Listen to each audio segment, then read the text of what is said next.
میرا نام ابو ہریرہ ہے۔ میں ایک گاؤں سے تعلق رکھنے والا نہایت سیدھا اور شریف لڑکا اپنے والد صاحب کے ساتھ کام کی وجہ سے اسلام آباد شفٹ ہو گیا۔ ایک رات اپنی گاؤں کی ایک کازن کے ساتھ کال پر بات کر رہا تھا کہ اچانک ہماری کال میں اس کی ایک سہیلی کی کال آ گئی۔ اس کا نام مریم تھا۔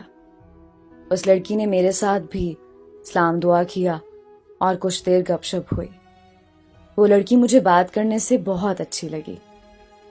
میں نے اپنی کزن سے اس کا نمبر مانگا اور اسے بات کرنے لگا۔ کچھ عرصے بعد مسلسل بات کرنے سے مجھے اس میں خاصی دلچسپی ہو گئی۔ کب میں اسے اپنا دل دے بیٹھا اور اس پر دل ہار بیٹھا، پتہ ہی نہ چلا۔ کب وہ میری زندگی کا سب سے بڑا حصہ بن چکی ہے۔ ہم دونوں ایک دوسرے سے بے حد محبت کرنے لگے۔ وہ جو بھی کپڑے پہنتی مجھ سے پوچھ کے میری پسند کے کپڑے پہنتی۔ دو جسم ایک جان بن چکے تھے۔ ہر کام ایک دوسرے سے پوچھ کر کرتے۔ میں کچھ عرصے بعد اسے شادی کی بات کرنے لگا، لیکن وہ ٹال مٹول سے کام لیتی رہی۔ میں اس سے محبت میں اتنا پاگل ہو چکا تھا کہ مجھے اس کی نیت کا پتہ ہی نہیں چلا کہ وہ چاہ کیا رہی ہے۔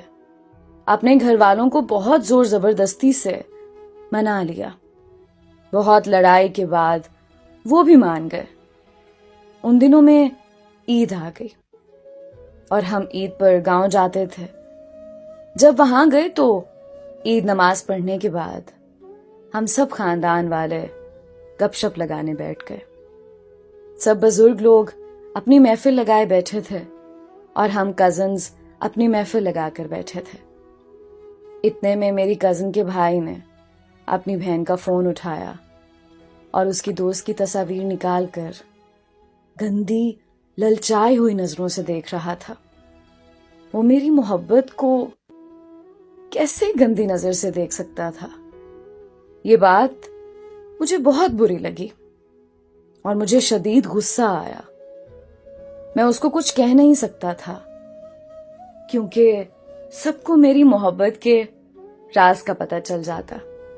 اس لیے میں بہت غصے میں نکل گیا اور فوراً اسے کال کی کہ اپنے گھر کی چھت پر آ جاؤ، میں تمہیں دیکھنا چاہتا ہوں، ملنا چاہتا ہوں۔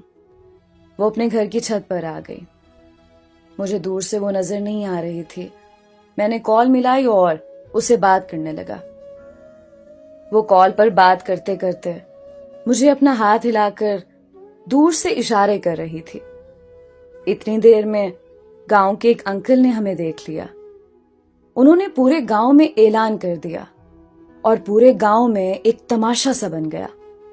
گاؤں میں فوراً جرگا بلایا گیا۔ جرگے میں سب مردوں نے مجھ سے پوچھا تو میں نے فوراً اپنی محبت کا اظہار کر دیا، لیکن جب اس سے پوچھا تو وہ سب کے سامنے مکر گئی کہ یہ کون ہے، میں تو اس کو جانتی بھی نہیں، محبت تو دور کی بات ہے، یہ شخص مجھے بدنام کر رہا ہے۔ میں وہیں حیران پریشان دیکھتا رہ گیا کہ آخر وہ کہہ کیا رہی ہے۔ مجھے سمجھ نہیں آ رہا تھا کہ وہ ایسا کیوں کر رہی ہے، لیکن میں نے اپنی وضاحت میں ایک لفظ نہ بولا کیونکہ میں جان چکا تھا کہ وہ اب تک مجھ سے جھوٹ بولتی رہی ہے، مجھ سے بہت بڑا دھوکہ کر رہی ہے۔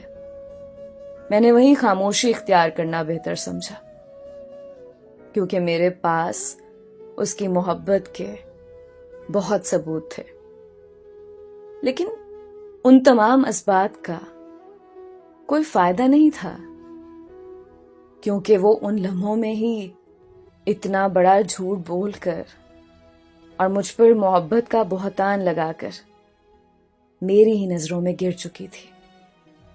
گاؤں والوں نے فوری میرے خلاف فیصلہ دیا اور مجھے ہمیشہ کے لیے اس گاؤں سے در بدر کر دیا۔ ابھی یہ محبت میں رسوائی اور مکر جانے کا دکھ سہا ہی نہیں جا رہا تھا۔ کہ میرے اپنوں نے مجھ پر ایک اور ظلم کا پہاڑ توڑ دیا. میرے اپنوں نے، میرے خاندان کے لوگوں نے مجھے بدنام کرنا شروع کر دیا کہ میں محبت میں رنگے ہاتھوں پکڑا گیا. اس رسوائی نے مجھے بہت اذیت دی. کیوں میرے اپنوں نے یہ ظلم کیا؟ میں آج تک اس لڑکی کو بھول نہیں پا رہا. اس دن سے میرا یقین محبت اور اپنوں سے اٹھ گیا.